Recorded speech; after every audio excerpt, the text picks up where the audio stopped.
Hello guys, welcome back to another video. Today we're going to be breaking down what I personally believe is the number one best stock to currently invest in the market based on, risk to reward ratio and what I have been buying up hundreds of dollars over the past few weeks, each week.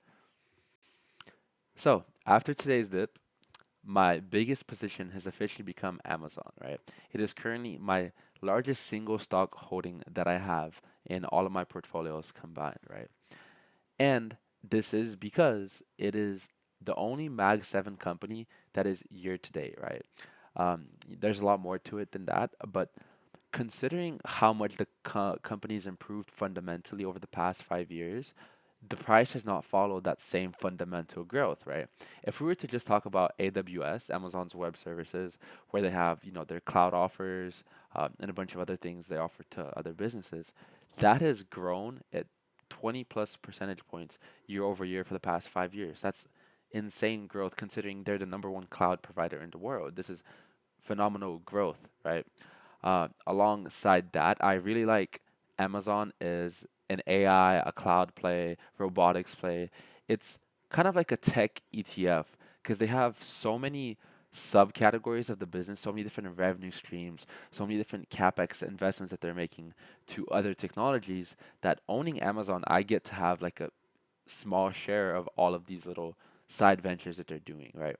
And not every side venture is going to be profitable and, you know, go the distance and have extreme returns on invested capital, but there will be ones which are successful, right? One which I think will be crucial to their business is Zoox. Zoox is their version of Waymo. It's kind of like automated self-driving cars, right? It's also going to be a Tesla competitor, and it's a technology that they're going to use one day to make all their vehicles autonomous, right? That's another reason why I really like AI. I think Amazon, they have a really good potential to reduce their labor cost in the next 10 or so years with AI and robotics, right? As AI becomes more useful and has more real life cases, as the robots are becoming more autonomous and being able to work around the warehouse without as much supervision and pampering, you're gonna need less warehouse workers, less drivers, less delivery people to do the same jobs that they do now, which will reduce the labor cost and make the company more efficient. Because the robots don't need to eat, they don't need to use the restroom, they don't need to sleep. Amazon can eventually work 24/7 deliveries with this autonomous AI robot play, right? So that's the vision that I have for Amazon in the future, and it's one that I think we will start, seeing getting slowly rolled out within the next 5 years.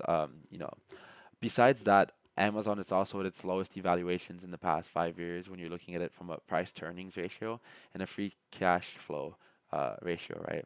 So I think it's proportionally skewed to the upside compared to the risk that I'm taking on for investing in this company. Um, Now, there are some risks to Amazon. Every company has risks, and there's a reason why the sentiment is not um, up to par with the fundamentals. I think the biggest one kind of is tariffs. I don't think this will be a long-term effect on the company, but still, in the moment, it's going to be affecting, it's going to be affecting the profit margins a little bit when it comes to their own branded things that they're selling. Because Amazon, even the sellers on Amazon get a lot of their stuff from abroad, and with these tariffs that we currently are having scares of, that's why we're having dips over the past few days. Is because Trump came out again tweeting about tariffs on China, right? So this is negatively affecting the company. Another reason why the company sentiment among retail investors is kind of wavering is because although Amazon is the biggest cloud provider in the world, you have second and third place, which are Microsoft and Google with their cloud services. They're growing at a faster rate, right? So Wall Street kind of sees this and like, wow. So Google and Microsoft have a faster growing cloud portfolio, right? However, the reason this doesn't derail me from investing in this wonderful company is because if you combine the total market, the total revenue of Google Cloud Services and Microsoft Cloud Services, Azure, it's roughly about the size of AWS, right?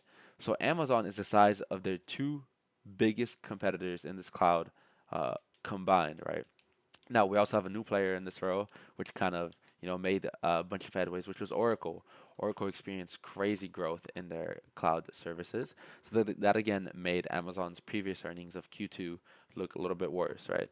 But I'm not in Amazon to get in, make some money, and get out. This is a company that I plan to hold for at least the next 10 years minimum, if not longer, because I truly think that the leverage that they're going to have with all their investments and robotics, they're going to become, if not the top three, the biggest company in the world.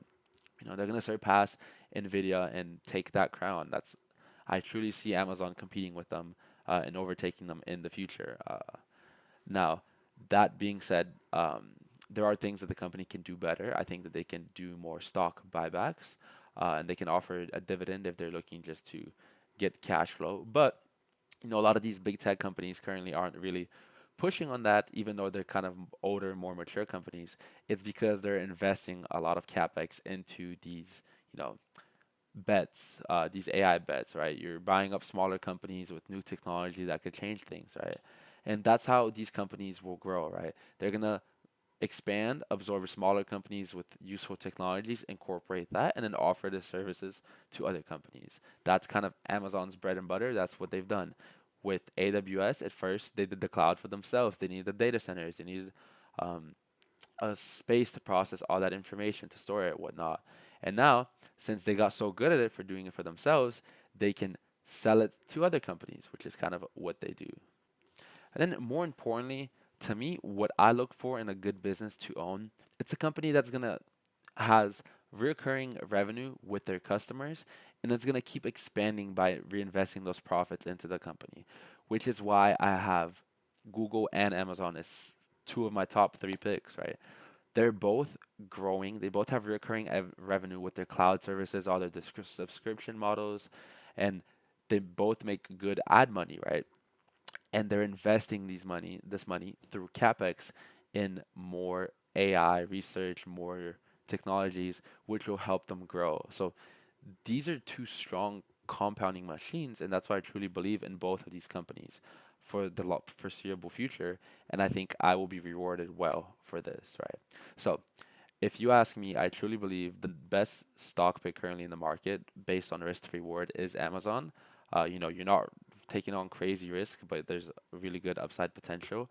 Is I think we will see a good Amazon run when the sentiment starts shifting over the next quarter or two.